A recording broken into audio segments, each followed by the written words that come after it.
Bonjour, Manuel Constant, analyste comportemental et synergologue. Aujourd'hui, j'analyse le non-verbal du premier épisode de Si on s'aimait célébrité.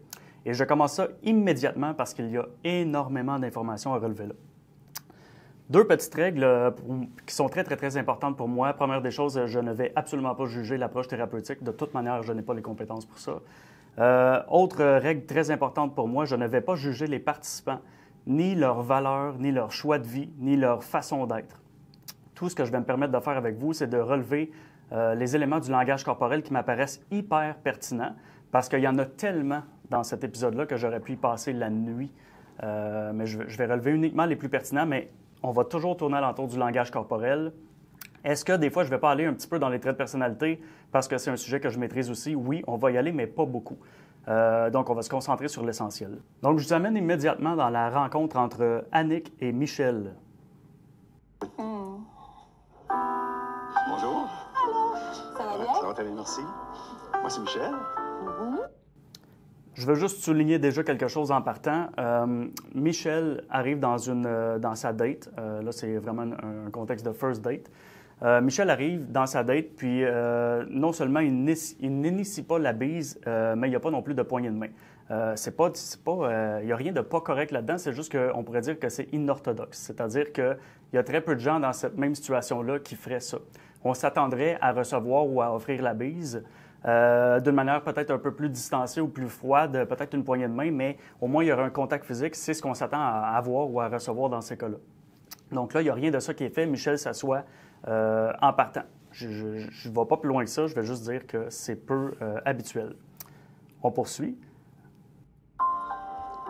Deuxième chose qui vient d'arriver là, je sais que ça va vite, là, c'est plein de micro-expressions. Annick regarde Michel, la bouche ouverte. Je ne vais pas aller trop loin là-dedans parce que je l'explique ailleurs dans d'autres capsules, mais normalement, quand on regarde quelqu'un, on maintient le contact visuel et on ferme la bouche, ça veut dire qu'on lui passe la parole. Là, on est devant Annick qui regarde Michel qui a un contact visuel, mais qui a la bouche ouverte. Normalement, on s'attend à ce que la personne parle quand ça arrive. Là, Annick fait ça et Michel aussi fait ça. Donc, les deux se regardent. C'est comme si on ne sait pas trop c'est à qui de parler. Le malaise, il vient de là. Vous allez voir, on va revenir après là-dessus. Je vous laisse aller, Michel. Une seconde. Toi. Moi, t'es Annick. Annick, Je commence. Michel vient de faire quelque chose de relativement fréquent quand les gens sont déstabilisés. Il vient de nous offrir un balancement du corps. Donc, se balancer comme ça sur sa chaise de façon en apparence inutile, assez souvent, ça vient avec quelqu'un qui est déstabilisé au niveau verbal, psychologique, relationnel, émotionnel, peu importe, comme un peu quand on est pris de court. Ça vient souvent avec du malaise. L'autre chose qui arrive en même temps, Annick qui détourne le regard. Détourner le regard quand on est en contexte d'interaction, c'est pas grave parce que des fois, je veux dire, on va pas regarder quelqu'un dans les yeux pendant 50 minutes sans absolument broncher. Sauf que souvent, c'est relié soit à la réflexion. Donc souvent, je viens de le faire d'ailleurs très naturellement, souvent on va regarder ailleurs quand on parle ou qu'on écoute parce qu'on réfléchit à des choses. Sauf que ce détournement du regard-là, accompagné du fait que Annick fait tourner un peu sa bague, qui en apparence semble un mouvement qui est un peu inutile. Je ne pense pas que sa bague lui dérangeait vraiment. Moi, ça m'indique déjà quelque chose. Là, c'est super important de comprendre que, parce que ça va être comme ça longtemps, là, mon analyse, comprendre que j'essaie de ne pas mettre de mots dans l'émotion que les gens vivent parce que je ne peux pas le savoir. Il y a juste toi qui pourrais le dire. Puis même encore eux, les mots, c'est pas parfait pour décrire l'état dans lequel on est. Mais pour moi, c'est un signal qui s'apparente déjà à peut-être un désintérêt. Je sais que c'est tôt, je sais que ça peut sembler direct ce que je dis là, mais il y a déjà des éléments là-dedans. Puis là, ce que je vais faire, c'est que je vais vous remettre les 10 dernières secondes pour que vous voyez tout ce qui vient de se passer, parce que ça va vite. Ensuite, on enchaîne. Bonjour. Allô, ça va bien? Ça va très bien, merci. Moi, c'est Michel. Toi. Moi, t'es Annick. Annick. Comment tu te décrirais? Écoute, je me décrirais comment? En fin de compte, qu'est-ce que je recherche de On enchaîne un peu je ne vais pas dire le malaise, mais bon, je reviens tantôt. Incompréhension verbale qui vient de se passer là. Annick demande comment tu te décrirais. Michel répond Comment je me décrirais? Qu'est-ce que je recherche? C'est pas du tout la question d'Annick. Annick veut savoir quelque chose, Michel lui répond autre chose. Donc, il ne répond pas à la question. On poursuit ça. Ou, Non, ce que toi, tu es qui? qu'est-ce que je recherche? Non, Deuxième essai. Annick lui repose la même question pour être sûr de s'être fait bien comprendre. Qui es-tu? Michel répond une deuxième fois. Qu'est-ce que je recherche? Par automatisme, par réflexe. Est-ce qu'il est ailleurs dans ses pensées? Est-ce qu'il a mal compris? Je ne sais pas. C'est pas grave, mais là, c'est deux incompréhensions verbales d'affilée. Puis je pense que ça peut commencer à créer de la friction déjà. tu es. Qui tu es? Moi, je suis cuit. Écoute, je pense que je suis une personne qui... Écoute, tu me poses une bonne question, là. Donc, qu'est-ce que je... Michel qui vient de nous refaire encore son petit balancement, si vous avez remarqué. Âge, t'es qui rendu à ton âge? Faut que... T'es rendu à quel âge? Bon. Puis en fait, by the way, je me suis trompé. Michel n'a pas fait un débalancement. Cette fois-là, il s'est relevé sur sa chaise. C'est comme s'il se repositionnait. Là, j'entends déjà les gens penser, parce que c'est toujours le réflexe des gens de dire « Oui, mais il peut avoir mal au dos. Oui, mais il peut être mal assis. Oui, mais il peut avoir des fourmis dans les jambes. » Je suis conscient de tout ça. Je considère toujours ça dans mes analyses. Remarquez quand même que ça fait comme 18 secondes qu'il est assis. Là. Je pense pas qu'il y a des fourmis dans les jambes. Je pense pas qu'il y a mal dans le dos. Ça se peut, mais c'est étrange que ça arrive à un moment précis. Parce que normalement, quand quelqu'un fait ça, ce qu'on remarque avec énormément d'observations, c'est que les gens font ça quand leur ego a été un peu froissé. Pour mille et une raisons. Ça peut être parce qu'on s'est fait couper la parole, parce qu'on n'aime pas ce qu'on entend, ce qu'on a l'air. Et puis là, Michel est en train de vivre un malaise. Donc, c'est très, très, très logique, en fait, qu'il nous refasse son petit repositionnement. Puis là, on a passé tout droit sur Annick. Annick qui dit... Elle s'avance pour dire à Michel quelque chose qui la dérange. En fait, elle nomme, elle dit « Il faut que tu saches qui t'es rendu à ton âge. » Donc, elle fait ça avec sa main, elle fait ça avec son index de l'autre main, et elle s'avance pour dire ça. Ensuite, elle recule. Donc, c'est comme si elle disait, elle s'avance pour dire ce qui la dérange, puis après ça, elle recule. On revoit tout ça les 10 dernières secondes parce qu'il y avait du stock là-dedans. Moi, t'es Annick. Annick, Puis comment tu te décrirais? Écoute, je me décrirais comment? En fin de compte, qu'est-ce que je recherche d'une relation ou... Non, ce que toi, tu es qui? Qu'est-ce que je recherche? Non, qui tu es. Qui tu es? Moi, je suis cuit. Écoute, je pense que je suis une personne qui... Écoute, tu me poses une bonne question, là. Donc, qu'est-ce que je cherche? Sache, t'es qui rendu à ton âge? Faut que...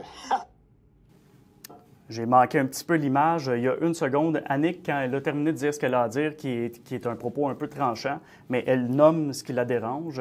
Elle dit « Il faut que tu saches qui t'es rendu à ton âge. » Elle se recule, puis elle fait un sourire. Mais son sourire, elle a la mâchoire crispée. Elle a les dents très fermées.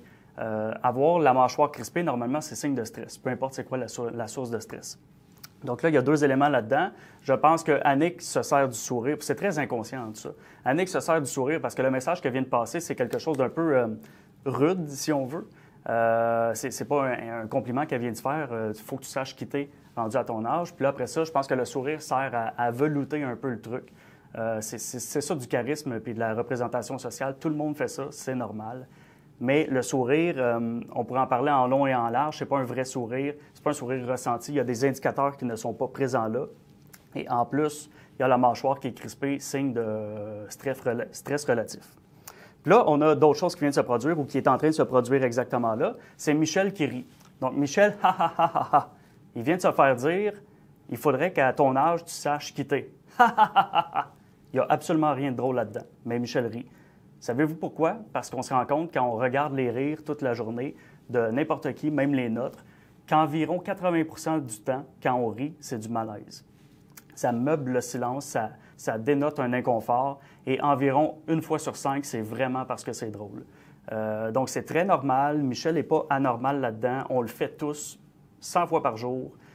Rendez-vous compte, des fois, que vous riez, vous faites un petit « ha ha ha » après des phrases, puis il n'y avait absolument rien de drôle. Michel vient de nous le faire là. Donc ça, ce que ça dit, et je vais poursuivre après avec le reste, mais ce que ça dit, c'est que ça part déjà dans une certaine forme, cette rencontre-là part dans une certaine forme de bizarrerie, peut-être aussi de friction, de malaise, d'inconfort, d'embarras. de part et d'autre. Je vais en parler plus tard, là, mais on poursuit. T'es rendu à quel âge? J'ai trouvé ça difficile. De faire ton choix? Oui. Mais as-tu un type d'homme qui t'intéresse plus que d'autres? Ben oui, c'est tes priorités. OK. Ça en dit long sur la personne. Le sang. Bon, là, on va voir que Annick verbalise, en fait, son aversion envers les communications difficiles. Elle va directement dire ce que nous, on voyait un peu plus tôt. Ce qui doit être fait doit quand même être fait. Mais c'est la notion de responsabilité, les enfants, le Oui. travail. Fait que ça, je veux quelqu'un qui est responsable. Oui. OK. As-tu des choses qui te repoussent? Quelqu'un qui n'a pas d'écoute. OK. Puis tu sais, avec qui il faut que tu argumentes pendant trop longtemps pour te faire comprendre. Surtout que moi, j'ai de la misère avec ça. Donc, quelqu'un qui va pas m'accueillir dans ce que je vais tenter de faire comme demande, ça va tout de suite être non parce que je vais faire Tu vas comme... te refermer. Oui. Elle sait ce qu'elle veut, puis Il y avait beaucoup d'informations là-dedans. Je ne vais pas toutes les nommer parce qu'on pourrait y passer un temps fou. Je vais en nommer 3 ou 4. Donc, revenons à ce moment-là. Donc, premièrement, j'apporte à votre attention que Annick, quand elle nomme que c'est difficile pour elle, quand les communications sont difficiles, c'est pas sa tasse de thé. Premièrement, quand elle parle de ça, elle a les paumes tournées vers elle. Normalement, quand quelqu'un fait ce geste-là, quand on parle de quelque chose et qu'on a les paumes tournées vers soi, c'est que ça nous habite profondément. Donc, on incarne ce qu'on dit. Deuxièmement, elle n'a pas les doigts complètement détendus, même loin de là, ils sont quand même pas mal tendus, ils sont presque droit. Donc ça, c'est un autre signe de stress, c'est de la tension, assez significatif pour que les doigts soient complètement tendus. Troisièmement, Annick, au même moment, simultanément avec les deux autres indicateurs, fronce les sourcils. Le froncement des sourcils peut se faire de plusieurs manières. La façon dont Annick le fait là, c'est très corrélé à rencontrer un obstacle mental. Donc, il y a quelque chose de difficile mentalement à saisir, à appréhender.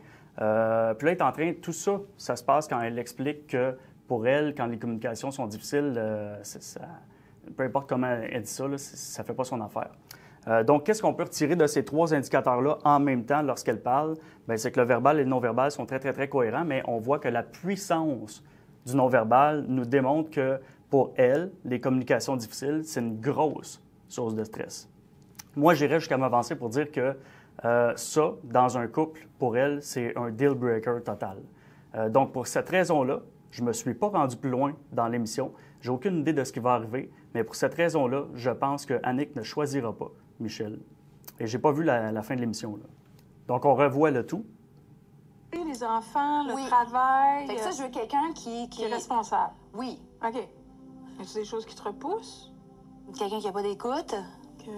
OK. Puis tu sais, avec qui il faut que tu argumentes pendant trop longtemps pour te faire comprendre. Surtout que moi, j'ai de la misère avec ça. Donc, quelqu'un qui va pas m'accueillir dans ce que je vais tenter de... Ça, ce que Annick fait là, avec ses mains, normalement, quand on fait ça, c'est que c'est de la précision. On nomme des choses qui sont très précises pour nous. Donc, elle dit qu'il ne va pas m'accueillir dans ce que je demande. Elle demande des choses précises. On a un bel exemple, en fait, quand elle demandait à Michel « Qui est-ce que tu es? Qui es-tu, Michel? » C'est une question qui, pour elle, était très précise, qui demandait une réponse précise, peu importe laquelle, mais qui est reliée à ça, et à laquelle Michel n'a pas su répondre. Comme demande. Encore une fois, les dents serrées, indicateur de stress. Ça va tout de suite être non parce que je vais faire... Et ça va tout de suite être non. On a les mains qui partent, les paumes vers l'interlocuteur, vers l'extérieur. Donc, c'est pas, je n'irai pas jusqu'à dire que c'est un rejet catégorique, mais il y a une distanciation, une dissociation là. Donc, pour toutes ces raisons-là, je pense que Michel ne sera pas choisi. Mais dans tous les cas, que la communication, quand c'est difficile pour Annick, c'est un deal-breaker, je pense. L'autre chose qu'on peut voir, qui est assez intéressante, c'est que je pense qu'on peut déjà reconnaître, du moins, moi, je pense reconnaître un pattern, un certain pattern chez Annick, c'est que lorsqu'elle nomme des choses qui sont... qui lui dérangent et qui ne sont pas nécessairement enrobées ou délicates. Donc, en fait, elle nomme ce qui la dérange de façon frontale. Ça fait 2 fois qu'elle le fait en 1 minute de montage. Elle s'avance pour le dire, puis elle se recule ensuite. Elle l'a fait avec Michel tantôt. Vous pouvez la reculer pour aller la voir. Là, vous allez le voir, ou vous l'avez déjà vu, je pense, il y a 2 secondes. C'est très léger, donc elle ne fait pas un truc comme ça et comme ça. Elle nous fait juste un petit truc comme ça. C'est vraiment léger, mais elle le fait quand même. Puis, j'ai une prédiction, en fait, à faire. Puis ça n'appartient qu'à moi. Ce n'est que mon opinion, mais c'est une prédiction. Je pense que dans ses traits de personnalité, Annick, il y a un trait qui s'appelle l'agréabilité, là. Je pense que Annick n'est pas là-dedans. C'est ce qu'on appelle finalement à une pôle là, du trait, là, on a l'agréabilité. Finalement, c'est du people pleasing. C'est de faire trop souvent plaisir aux autres en oubliant ses propres besoins au nom de la relation. L'évitement du conflit total. Ça, c'est une pôle. Et à la pôle complètement opposée, on a des gens qui disent absolument tout ce qu'ils ont à dire la plupart du temps sans mettre trop de gants blancs. Annick n'est pas nécessairement complètement dans cette pôle-là, mais définitivement pas dans la pôle de l'agréabilité ou du people pleasing. Elle est plus proche de nommer ce qu'elle a à dire quand ça la dérange. Je ne suis pas en train de dire du tout qu'elle n'est pas délicate, qu'elle ne prend pas en considération les besoins des autres, qu'elle ne veut pas faire de peine aux... Je pense qu'elle est tout ça, Annick. Je pense qu'elle est empathique et tout ce qui englobe ça. Mais je pense qu'elle n'a pas de difficulté à nommer ce qu'elle a à nommer. Donc, pour moi, Annick n'est probablement pas une people pleaser. À l'inverse, je pense que Michel l'est.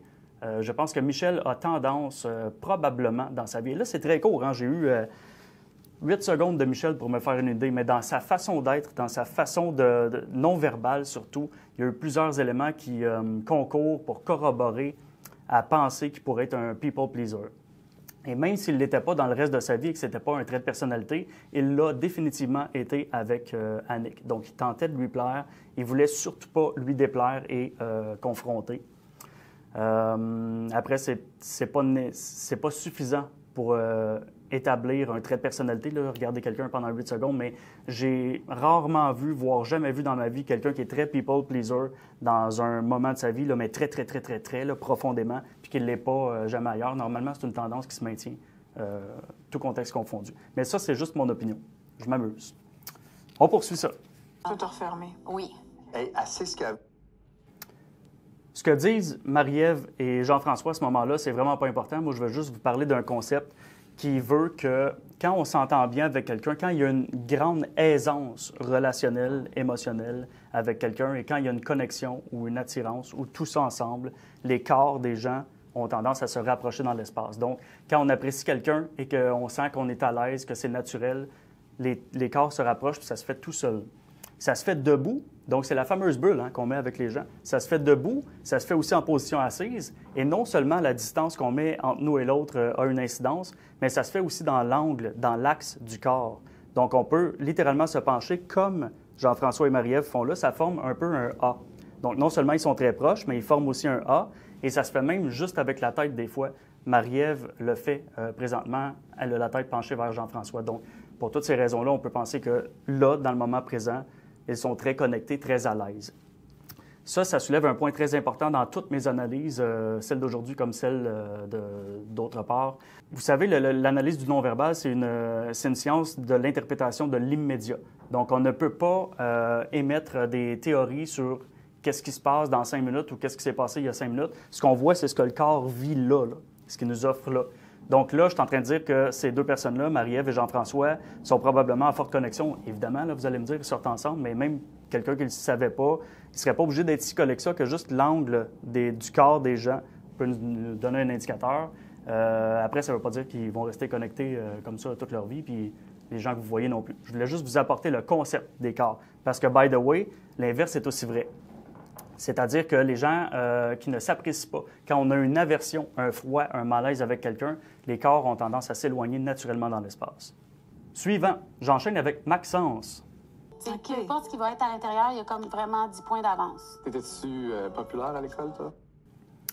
Autre concept qui se rapproche de ce que je viens de vous nommer de la part de Marie-Ève et de Jean-François. Ce qu'on voit ici avec Maxence et son prétendant, son candidat, c'est le phénomène qui s'appelle le mimétisme. Donc, ce que je veux apporter à travers ça, c'est que quand il y a une profonde connexion entre deux individus, souvent, on va remarquer que le corps d'un va épouser la posture de l'autre. C'est vraiment au niveau de la posture que ça se passe le plus souvent. Donc là, ici, on a deux jeunes hommes qui sont à côté au bar, du même côté. Vous allez me dire, ou je vous entends penser, puis j'aurais même pensé moi-même, bien, c'est normal, il faut s'accoter de ce côté-là, ça va mieux, c'est plus ergonomique que de s'accoter dans le vide. Mais ils ne sont pas seulement à côté au bar du même côté, ils ont la main très proche du même endroit, de la même zone dans leur visage ou dans le cou. Donc ça, c'est quand même une forme de mimétisme. Donc probablement qu'il y a une profonde connexion à ce moment-là. C'est tout ce qu'on peut en déduire, voire émettre comme théorie. Non, pas tant. Non. Ben non, mais je n'ai jamais été populaire, là. Non. Mais J'étais en région, fait que oui, j'ai été... Là, vous allez voir, Maxence va apporter le sujet de l'intimidation. Je pense pas qu'il va aller loin là-dedans, puis de toute manière, on va le couper après. Mais normalement, souvent, quand quelqu'un se joue dans la nuque, peu importe le côté, quand c'est vers l'arrière ou sur les côtés, donc quand quelqu'un se micro-démange ou se caresse, se frotte tranquillement la nuque, peu importe le côté, normalement, c'est qu'il y a un sujet difficile qui est abordé ou qui ne veut pas être abordé. Là, Maxence nous fait part du fait qu'il a été victime d'intimidation. Et on a aussi, au même moment, le fait qu'il se penche la tête, je ne veux pas dire drastiquement, mais significativement d'un coup à droite. Normalement, ça, c'est source de stress. L'intimidation puis tout. non. Ouais. Je vous remets ce moment-là. Ce qui est intéressant, c'est que Maxence avait déjà la main dans cette zone-là, du coup, mais il ne bougeait pas trop avec sa main. Quand il commence à parler d'intimidation, il commence à se tâtonner un peu plus. Même chose avec sa tête qui semble déjà pencher légèrement à droite, mais quand il parle de ça, elle se penche beaucoup plus à droite. Donc, il y a comme une intensité plus significative à ce moment-là. Toi? Non. Pas tant. Non. Non. Ben non, mais je n'ai jamais été populaire, là. Non. Mais j'étais en région, fait que oui, j'ai été l'intimidation puis tout. non. Ouais. C'est ça. Fait que je passe par là. Je vous amène ailleurs maintenant avec la rencontre entre Annick et Alain. Oh. Mais c'est pas moi, tu sais. Moi, je suis entraîneur de hockey. Pour vrai? Oui. J'ai été travailler pour la Ligue nationale de hockey en Chine. J'étais allé donner des conférences avec... Première des choses, c'est que les deux personnes sont penchées vers l'avant. Là, il faut faire attention parce qu'on entend souvent, et c'est un mythe, du moins, c'est pas suffisamment nuancé, on entend souvent que se pencher vers l'avant, c'est de l'intérêt, et se reculer vers l'arrière sur sa chaise, c'est du désintérêt. C'est un peu plus nuancé que ça parce qu'il y a des positions gauche-droite là-dedans. C'est-à-dire que je peux être penché vers l'avant, mais aussi à droite ou aussi à gauche, et même chose en arrière, et il y a des significations qui sont profondément différentes d'associer à ça. Mais là, ce dont je veux parler, c'est le fait que les deux personnes sont vers l'avant et dans le centre, dans leur chaise. Ça, normalement, c'est un signe d'intérêt significatif. On voit que les deux personnes le font. Et puis, je ne sais pas si vous vous souvenez, mais tantôt, Annick était beaucoup moins penchée vers l'avant que ce qu'elle l'est là avec Alain. C'est-à-dire avec Michel, elle ne l'était pas beaucoup, puis avec Alain, elle l'est pas mal plus. Et Michel ne l'était pas, penché vers l'avant tantôt. Il était très, très, très droit sur sa chaise, tandis que Alain, lui, est penché vers l'avant. Et là, ce qui est quand même intéressant, c'est que non seulement dans la première séquence, on les voit les deux penchés vers l'avant, mais dans la deuxième séquence, on voit que Annick, je vais le dire en bon québécois, là, elle n'est plus penchée en avant, là, elle est littéralement quasiment couchée sur la table. Elle est vraiment très, très, très penchée vers l'avant. Ça, c'est évidemment signe d'un intérêt qui est très, très, très marqué à ce moment-là. Moi, je suis entraîneur de hockey. Pour vrai? Oui. J'ai été travailler pour la Ligue nationale de hockey en Chine. J'étais allé donner des conférences avec... Je me promenais avec la Coupe Stanley. Je donnais des conférences. Puis, depuis 13 ans, je suis en train... On s'en va un petit peu plus loin. Ici, on retourne voir quelques séquences avec Annick. C'est drôle, ça passe pas par le chat. Maintenant, on est rendu à qu'est-ce que tu recherches dans la relation? Je ne sais pas si vous avez vu, ça fait 3 fois qu'elle nous refait le pattern de quand elle dit quelque chose qui la dérange, qu'elle nomme, en fait, de façon très frontale, elle avance avant de se reculer. Elle vient juste de dire, maintenant, on est rendu à la question, finalement, qu'elle ne voulait pas entendre au début. Donc, maintenant, on est rendu à la question que je te posais tantôt. Elle dit ça en s'avançant. Puis là, vous allez voir que Michel va immédiatement là, en réponse non verbale, il va encore une fois nous faire son fameux débalancement. Donc, il est déstabilisé par le fait d'entendre ça. Ça, c'était plus facile à répondre. Mais oui! Mais je n'étais pas la meilleure personne. Ici, on a un autre déstabilisation, débalancement du corps. As-tu des enfants? OK. Moi, j'en ai un dans la trentaine. Puis c'était accompagné du rire. Donc, c'est vraiment, ça aussi, c'est un pattern un peu chez Michel, du moins dans sa rencontre avec Annick. Donc, chaque fois qu'il semble déstabilisé par quelque chose, il balance son corps sur sa chaise et il rigole quand c'est pas drôle. Donc, as-tu des enfants? C'est comique à faire. Puis là, je veux pas que vous pensiez que je suis en train de me payer la gueule de Michel. Pas du tout. Pour vrai, là, je ris avec lui. C'est du comportement humain. Tout le monde fait ce genre de bizarrerie-là des fois et c'est bien correct. Michel, on l'aime comme qui est. Tout est cool avec ça. C'est juste drôle de voir tout ça aller. Là. Bon, ben, je suis contente. Ça a bien été. Je te remercie beaucoup. Tout le plaisir était pour moi. Puis, écoute, ça m'a fait. Je veux juste décortiquer ça rapidement avant qu'on aille un petit peu plus loin. Donc, c'est la fin de la rencontre. C'est Annick qui met le terme un peu à la rencontre. Juste avant de le faire, elle a encore une fois un détournement du regard. Donc, elle regarde comme ça sur la table quand elle dit « Bon, mais je suis contente, ça a bien été ». Donc, en faisant ça, ça lui permet de détourner son regard de Michel. Pour moi, je ne veux pas trop juger, là, je ne veux pas aller trop loin puis extrapoler, mais pour moi, c'est pas un signal qui est super positif. Normalement, quand on a beaucoup d'intérêt envers quelqu'un, surtout en fin de rencontre, on ne va pas chercher à quitter le regard comme ça. Donc là, on a Annick qui nous dit « Bon, mais je suis contente, ça s'est bien passé ». Puis en plus, elle dit « Je suis contente, ça s'est bien passé », mais il n'y a absolument aucun sourire. Et j'irais même plus loin, il n'y a même pas d'effort de sourire. Donc, tu sais, tantôt, là, elle a fait un sourire, les dents serrées, là, pour un peu faire passer son message de façon un petit peu plus charismatique. Là, il n'y a même pas de ça. Ça fait pas d'Annick une méchante personne, mais pas du tout, là. Elle est inconsciente de ce qu'elle fait avec son corps. C'est juste que pour moi, le signal est un peu clair. Si j'étais à la place de Michel, je comprendrais, en fait, que... Puis vous le savez intuitivement, probablement que tout ça, vous l'avez filé avant que je nomme des trucs. C'est juste que moi, je nomme des trucs techniques. Mais probablement que si j'étais à la place de Michel, j'aurais décodé le message qui ça va pas si bien que ça. Puis là, vous allez voir comment Michel réagit à ça. Plaisir. Donc, Le fameux débalancement, déstabilisation. Suite. bon, ben merci beaucoup. Puis j'avais oublié de le dire, mais il a ri aussi, alors que c'était pas drôle du tout. Donc, j'étais contente, ça m'a fait plaisir, ça s'est bien passé. Ha ha ha, il n'y a rien de drôle. Fait que, parfait. Fait que, écoute, on va te souhaiter une belle fin de journée. Merci beaucoup. Bye-bye. Merci. Bye. Puis là, je veux juste qu'on revoie cette mini-séquence-là dans les quelques dernières secondes. Il y avait quelque chose de bizarre dans la bise. Moi, je trouvais que c'était une bise qui était mal assurée. Puis vous allez voir quand je vais essayer là, de le mettre sur pause. C'est un peu difficile, mais ce qui rend le truc mal assuré, c'est quelque chose qu'on ne voit à peu près jamais. C'est que Michel, on dirait que c'est pas trop quoi faire. Donc là, c'est drôle parce qu'il arrive, il donne pas de bise, mais quand il s'en va, il en donne une. Ça aurait été le temps les deux fois, là, de façon un peu plus orthodoxe, mais c'est pas grave, on ne jugera pas là-dessus. Mais là, il lui fait la bise, c'est lui qui l'initie. Donc, il part en tendant les bras, mais son corps part vers l'arrière. Ça, c'est vraiment, vraiment, vraiment un message ambigu, là. Donc, je m'en viens de faire la bise.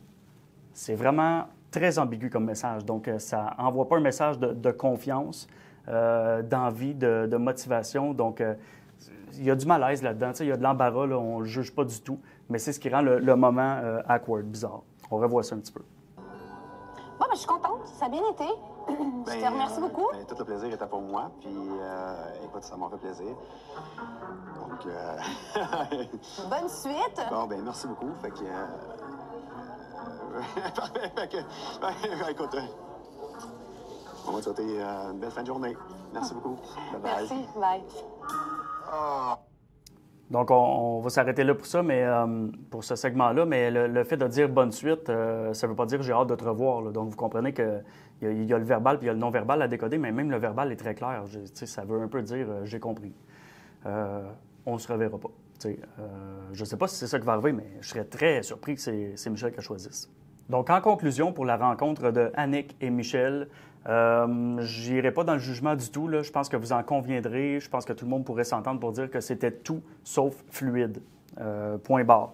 Et puis que Annick aussi semble avoir pris le lead de façon très adaptative. C'est ce qui me permet aussi, encore une fois, mais vous avez vu, Annick vient de le refaire un peu. Tu sais, quand elle dit bonne suite, quand elle dit... Quand elle dit bon, ben je suis contente, ça s'est bien passé. C'est elle qui prend le lead dans beaucoup de choses.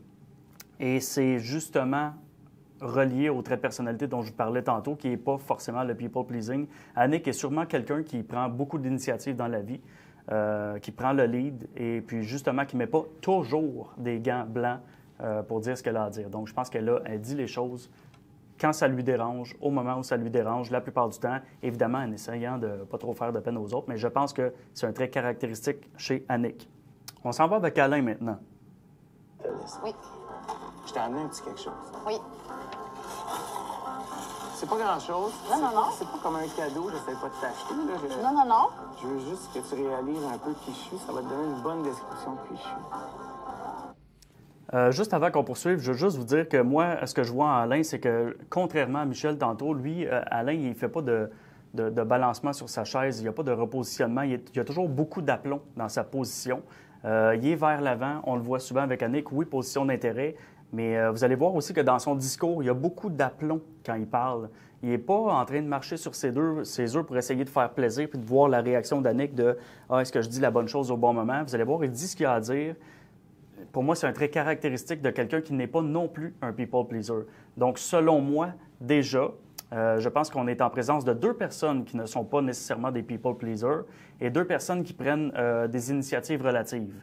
Là, ce qui est intéressant et ce qui va être très intéressant à suivre avec ces 2 personnes-là, si elles se choisissent, mais j'ai l'impression que oui, ça va être de remarquer, puis là, je ne vais pas aller trop loin parce que s'ils ne se choisissent pas, je dis ça pour complètement rien, mais ça va être de vous faire remarquer que quand on a, par exemple, 2 personnes qui aiment prendre des initiatives, il se produit quelque chose qu'on appelle une dynamique comportementale. Donc, si 2 personnes ont tendance à prendre le lead d'habitude, qui se rencontrent à peu près au même niveau, là, bien, il y a une des 2 personnes qui va en prendre plus que l'autre, puis l'autre va avoir tendance à le suivre un petit peu plus. Donc, il y a une des 2 personnes qui, normalement, ne fait pas dans le people-pleasing, qui va tomber un petit peu plus dans le people-pleasing. Je ne dis pas que ça va faire ça, là. Mais normalement, il y a une adaptation entre 2 individus.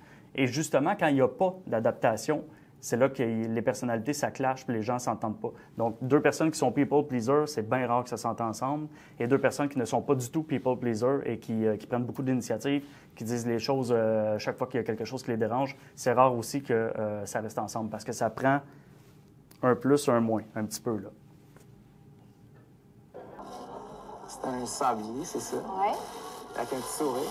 Parce que j'essaie de sourire tous les jours, c'est super important. Oui. Et ça représente un peu le temps, puis le temps, ben, c'est le temps avec mes enfants, le temps avec mes amis, le temps avec ma blonde. Je me trouve chanceux, puis j'ai du temps. Fait que ça me représente bien. Puis je te laisse un petit souvenir. C'est toi qui as pensé à ça? Ben oui, Demain. ben oui. Wow, c'est hot. Puis Alain est arrivé, t'es détendu, t'es en confiance. C'est quelqu'un qui a un travail qui le passionne, qui a une famille, qui a l'air en forme, qui aime bouger. Tu sais, ça a été très clair, ça a été facile le choix. C'était clair comme de l'eau de source. Je le file. Bon, on a notre réponse. Déjà juste au feeling, on s'en doutait, j'imagine. Moi, je fonctionne moins au feeling, je fonctionne un petit peu plus avec la technique de l'analyse du langage corporel. Puis on avait aussi notre réponse. Notre théorie, là, Annick le corrobore, c'est Michel qu'elle a choisi.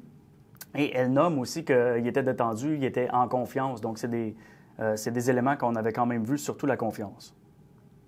Oui, puis si dans le monde du hockey, il doit être à l'aise des patins, elle aussi. C'est vrai! Je les vois, me semble, elle est patiner. Main dans la main. As-tu pu lui présenter Annick, la femme, plus que l'animatrice avec lui? Oui, oui, parce qu'avec lui, je sentais pas le besoin de le rassurer. Parfait. Ça, c'est très gros, ce que Annick vient de dire là, puis je n'entrerai pas là-dedans parce que, premièrement, je ne suis pas psychologue. Ce n'est pas parce que je suis analyste comportemental et que j'ai plein de notions sur le comportement humain que j'essaie de ne pas outrepasser mes limites qui sont littéralement... Mon noyau dur là, académique, là, c'est la formation dans le langage non-verbal. Donc, oui, j'ai beaucoup de connaissances en psychométrie, en anthropologie, sur un paquet d'autres sujets, mais je ne veux pas trop m'avancer sur le comportement général des gens. Mais c'est gros, ce qu'Annick vient de dire. Donc, je ne ressentais pas le besoin de sécuriser Alain. Ça veut dire que quand elle ressent le besoin de sécuriser quelqu'un, c'est difficile pour elle. Et c'est peut-être ce qu'elle ressentait avec Michel. Il était en contrôle. C'est ce qu'on souhaite pour un éventuel amoureux, quand même. Absolument. OK. Alain? Oui. Ça a été un plaisir. Je ne sais pas si vous avez remarqué, cette fois-ci, elle a regardé Alain dans les yeux quand elle a dit Alain. Oui, là, vous allez me dire, elle détourne le regard, mais elle regarde le sablier. C'est juste un petit peu pour ponctuer parce qu'on fait ça souvent. Mais vous allez voir qu'elle sourit quand même quand elle lui fait son au revoir. Ben moi aussi.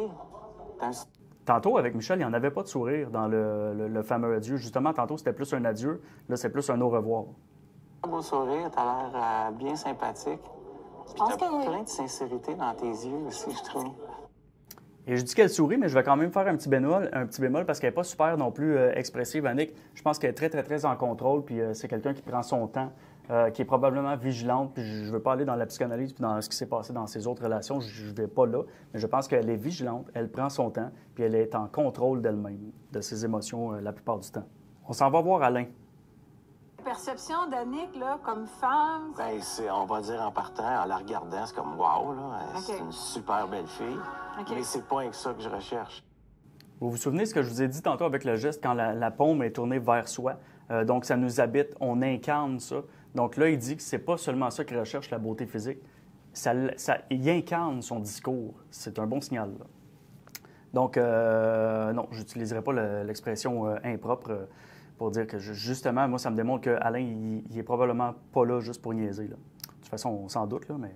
Maintenant, ça va voir Maxence. Je vais vous dire tout de suite qu'est-ce que moi je vois qui est intéressant là-dedans. Dans les 15 prochaines secondes, ce qu'on va voir, c'est que Maxence et son candidat, son prétendant, parce que je ne connais pas son nom, là, nous font des sourires ressentis. Comment est-ce qu'on voit ça? Notamment avec la petite poche directement gonflée, directement sous les yeux. Là, cette petite poche-là se gonfle quand c'est un sourire ressenti. Et les deux hommes ont ça pendant une bonne quinzaine de secondes, là. Donc, pour moi, à ce moment-là, ça va bien. Les sourires ressentis, ça veut dire que c'est vraiment des émotions positives intenses qu'elles ressentent. Hey, on aime sortir, on aime Ben genre, oui, tu sais, les je sais que t'aimes restaurants, on aime ça prendre des verres. Hey, lui, ses yeux Il a brillent. des beaux yeux, j'allais dire. Et qu'est-ce que j'aime d'autre? Randonnée. Il Ah! commence à faire froid, fait que c'est comme moins... J'adore la c'est moins- randonnée. Ouais? Ouais. OK. Il était quand même ça aller au spa, toi. J'étais genre, j'adore aller au spa. Me dis ça, les sous. Autre candidat. Là, 2 ans et demi, j'avais pas d'estime, j'avais pas de confiance en moi. Fait que j'ai tout travaillé ça. Je suis allé tout rechercher ça. Puis,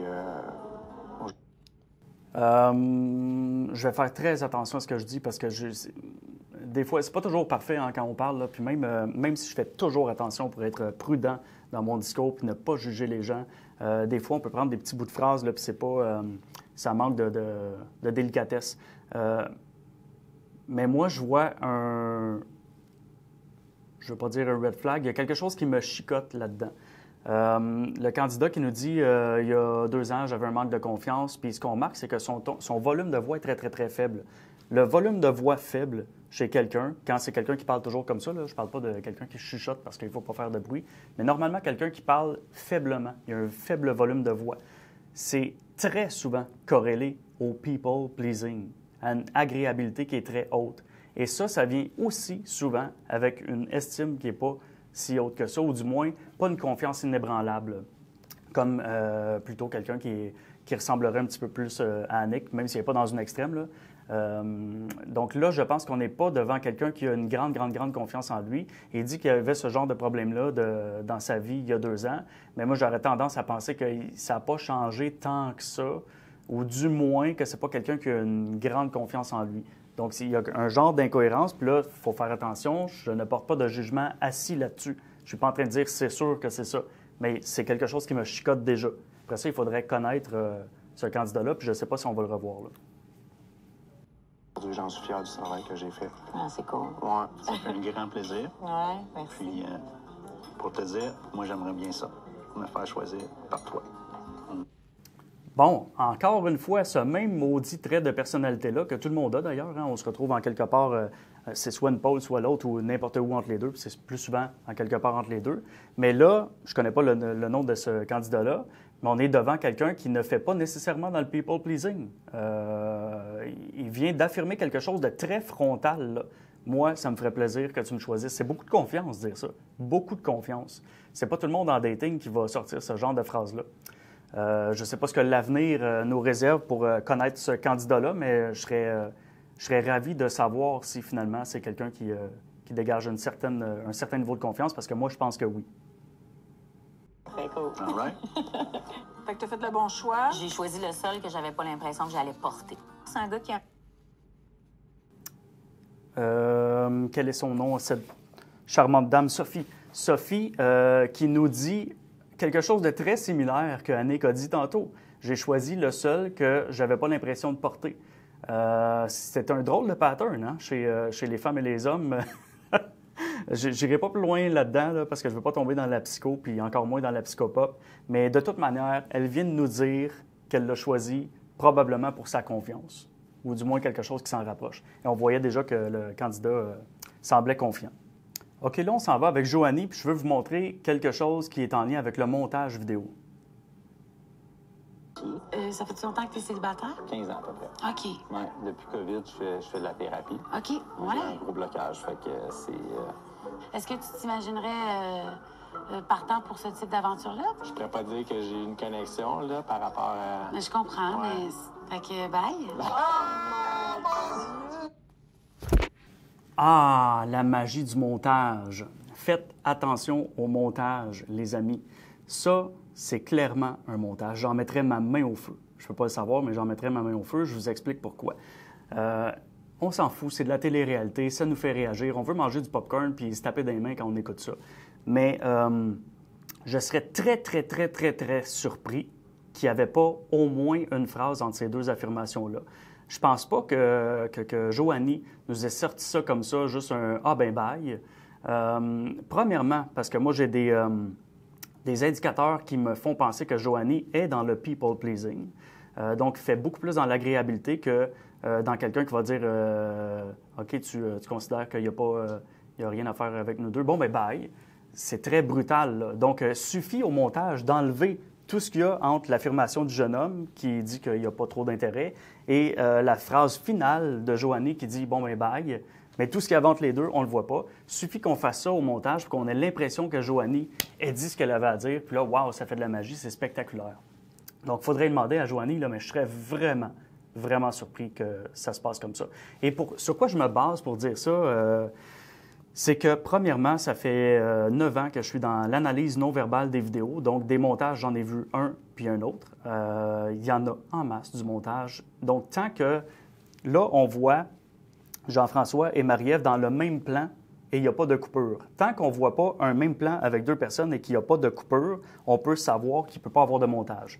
Dès qu'on n'est pas dans le même plan, coupure, pas coupure, si on voit deux plans différents pour deux personnes différentes, il peut y avoir du montage n'importe quand là-dedans. Je m'en suis rendu compte assez vite parce que dans les analyses, ça ne marche pas toujours puis ça ne fait pas de sens qu'est-ce qu'on voit. J'ai aussi eu affaire à deux amis qui avaient fait des téléréalités. Qui m'avait dit « Manuel, j'aimerais ça que tu analyses mon passage à telle émission, mon body language, tu vois quelque chose d'intéressant, mais fais attention avant d'analyser parce que tu vas voir, des fois, je parle à, je vais dire n'importe quoi, là, je parle à Jean-François, puis on voit la réaction de Marc-André, mais je n'étais même pas avec Marc-André quand j'ai dit ça, il n'était même pas dans la pièce. Donc, tu vas voir, il y a du montage, fait que fie-toi pas trop là-dessus. Donc, moi, ça m'avait déjà mis une puce à l'oreille, et puis là, ben je ne sais pas quand est-ce que vous allez écouter ça ou pas. Pour ceux qui ne le savent pas, mais je fais partie des participants des traîtres présentement. Techniquement, je suis encore dans le manoir, là. Mais du montage, moi, j'ai vu les épisodes finaux parce que tous les participants des traîtres, peu importe où on s'est rendu dans l'aventure, on a vu le montage final de tous les épisodes et je peux vous garantir qu'il y en a du montage, là. Donc, de plusieurs manières, je vous confirme qu'il y a énormément de montage dans la télé-réalité. Il y en a des pires que d'autres. Je pense pas que dans certaines émissions, le but, c'est de toujours faire mal paraître les gens. C'est pas ça, là. C'est juste que là, je pense qu'on a fait quelque chose de... On a voulu rendre la scène spectaculaire et elle l'est, là. On voit la réaction de Marie-Ève et Jean-François. C'est drôle à voir, là. Mais ça veut pas dire que c'est la réalité. C'était important pour moi de le dire parce que je sais que c'est facile de juger dans son salon des réactions des gens quand on voit des discussions dans les télé-réalités. Mais c'est pas nécessairement la réalité, c'est des télé-réalités. Il faut être conscient de ça. Ça finit comme ça. Je peux pas dire que j'ai une connexion, ben... Ben, c'est honnête. Les gens sont très honnêtes, hein? Moi, je veux quelqu'un qui, malgré peut-être qu'il a construit quelque chose avant, veut aussi Construire avec construire toi. avec moi, tu sais. OK. Mais crois-tu que ça existe, ça? Ben oui, ça existe. Mais Puis vous voyez, ça, c'en est un indicateur verbal que j'ai de Joanie qui me fait penser qu'elle est probablement plus proche de l'agréabilité du people-pleasing. Parce qu'elle a besoin de l'approbation de quelqu'un d'autre pour lui dire que ça existe, quelqu'un qui est à son goût. Donc, c'est du people-pleasing, ça. Sans vouloir juger, là, ça n'a rien de négatif, hein, ça. On s'en va voir Maxence maintenant. Ouais, fait que j'étais comme gêné. C'est rare, je suis gêné. Sinon, qu'est-ce que... Ce que j'ai à dire là, c'est très précis. Je vais tenter de vulgariser ça, de faire ça très concis, très rapide, là. Maxence vient d'envoyer une mèche de cheveux vers l'avant, vers son interlocuteur, puis du côté gauche aussi. Souvent, quand on voit ça, on est dans des contextes où il y a une envie de flirt. Donc, nous, on appelle ça un désir lascif de communication, mais en québécois, là, c'est une envie de flirt, verbale. Là. On est dans le jeu, on est dans l'envie de plaire et de se sentir séducteur, charmant, charmé. On est là-dedans, là, assez souvent. Donc, Maxence vient de nous faire ça. Je vais vous le remontrer parce que ça se passe très vite. Là. Comme gêné. C'est rare, je suis gêné. Sinon, qu'est-ce que... J'avais envie de le frencher. Bon, là, c'est comique parce que je m'en attendais pas, mais il vient de dire verbalement un peu ce que je disais, là, je veux dire ça. Et tout ça à partir d'un geste des cheveux. Puis là, il faut faire attention, c'est pas... On est très loin du gros stéréotype, là, du mythe qui est une fille qui se joue dans les cheveux, ça veut automatiquement séduire. Ça n'a pas rapport, là. Femme ou homme, quand on se joue dans les cheveux, c'est très rarement de la séduction. À peu près 5 du temps, c'est de la séduction, et ça, c'est un des mouvements. Peu importe ce qui est fait avec les cheveux, la direction que prennent les cheveux, comme là, ici, vers son interlocuteur du côté gauche, Maxence, assez souvent, là, on est dans le flirt, quelque chose qui tourne alentour de ça. Puis il vient de nous le dire verbalement. J'avais envie de le frencher. On est très là-dedans, là. Il me reste un dernier truc à vous nommer. Aussi, quand même, d'offrir quelque chose à quelqu'un en date. C'est audacieux, puis c'est comme engageant aussi. Je trouve qu'il y a quelque Il y a chose... comme un pas dans... Hey, on le fait. Vous allez voir, je vais le dire avant que ça arrive, cette fois-ci, on est avec Joanie. Je vous ai parlé tantôt quand on a un sourire ressenti, les petites poches directement sous les yeux gonflent, se gorgent de sang. Vous allez voir, ça se passe dans une seconde, là. Joanie qui est contente d'avoir reçu un cadeau du candidat qu'elle rencontrait. Vous allez voir le sourire qu'elle va faire, là. Merci, Michael. Vous avez vu les petites poches sous les yeux? Ça, c'est pas un sourire social, là. C'est pas un sourire simulé. C'est très ressenti. Je pense qu'elle est très contente de son cadeau, très contente de sa rencontre probablement parce que quand elle pense à Michael, c'est ce visage-là qu'elle fait. Donc, moi, j'ai l'impression qu'elle est conquise et que c'est Michael qui va être choisi. Le reste de l'émission le dira. Je termine cette analyse en vous disant que je vous jure que ce que je vais vous dire là, c'est vrai. Je n'ai vu l'émission qu'une seule fois pour faire cette analyse-là. Ce qui est arrivé, c'est que cette année, je n'avais pas envie de l'écouter si on s'aimait, pas parce que c'est pas bon, parce que j'avais pas envie de me sentir enchaîné à une autre émission puis d'en avoir plein comme ça, parce que là, je commence à manquer de temps. Donc, je ne l'écoutais pas. Ma conjointe l'écoute, elle. Puis je suis passé en avant de la télé pendant qu'elle écoutait le premier épisode. Puis j'étais en avant de la télé, là j'ai vu un truc, deux trucs, trois trucs, quatre trucs. J'étais comme, faut que je fasse une analyse là-dessus, je peux pas laisser passer ça. Il y a beaucoup trop de non-verbal pertinent qui se passe là-dedans. Et c'était déjà une de mes émissions favorites pour me pratiquer, moi, pour m'amuser le soir. C'est vraiment une belle émission pour l'analyse du langage corporel. Mais là, cet épisode-là regorgeait de trucs. Puis il y en a toujours des trucs, mais là, ils étaient tous très pertinents, ou du moins beaucoup. J'avais 7 pages, là. J'aurais pu en faire 80, mais 7 pages de contenu pertinent, je trouve, il fallait que je le fasse. Je ne pouvais pas passer à côté. Et ce que j'essaie aussi en même temps de vous dire là, c'est que ça, c'est pas parce que je suis donc bien bon. Hein. C'est très, très, très à votre portée de faire ça. Les formations Synergo, les formations que j'offre, ça sert à ça. Ça sert à vous faire exactement ce que je fais là avec les gens. D'un coup d'œil, quand vous voyez les gens, c'est pas du cassage de tête, il n'y a pas de doctorat en psychologie à aller faire. Il n'y a pas non plus des livres ou des conférences qu'on avale de l'information, on ne peut pas s'en servir. Vous pouvez vous en servir après quelques jours en faisant exactement ça. C'est facile, c'est à votre portée. Et je ne sais pas si vous réalisez à quel point le corps des gens vous renseigne.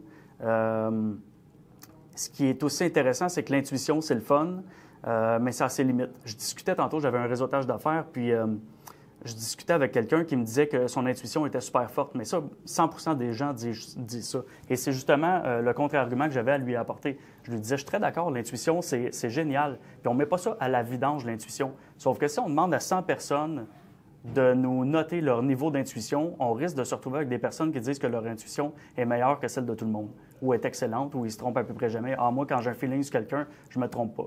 Mais si tout le monde fait ça, puis que tout le monde se trompe, ou en tout cas qu'il y a la moitié des gens qui se trompent, ça veut dire qu'il y a bien du monde qui pense qu'ils sont meilleurs que les autres avec leur intuition, puis que c'est pas vrai. Donc, on est tous dans ce cas-là, là. C'est pas juste les autres qui sont moins bons, on est tous comme ça. La meilleure démonstration que je peux faire de ça, écoutez les traîtres.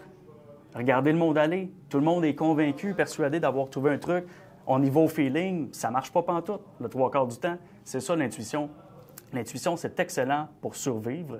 C'est d'ailleurs un fruit d'évolution, mais ça a ses limites pour interpréter comment une personne se sent. On est souvent dans le juste, de manière générale, mais dans le micro-détail, on s'y perd. Et Dieu sait que le diable se cache dans les détails. Donc, tout ce que je veux vous dire en terminant, c'est que le body language, l'interprétation de ça, c'est facile, c'est accessible et c'est hyper pertinent, tant dans la sphère professionnelle que personnelle. Maintenant, j'aimerais juste à vous dire, j'espère que vous avez apprécié et que vous allez retirer quelques trucs là-dedans pour pouvoir vous en servir dans la vie. À bientôt!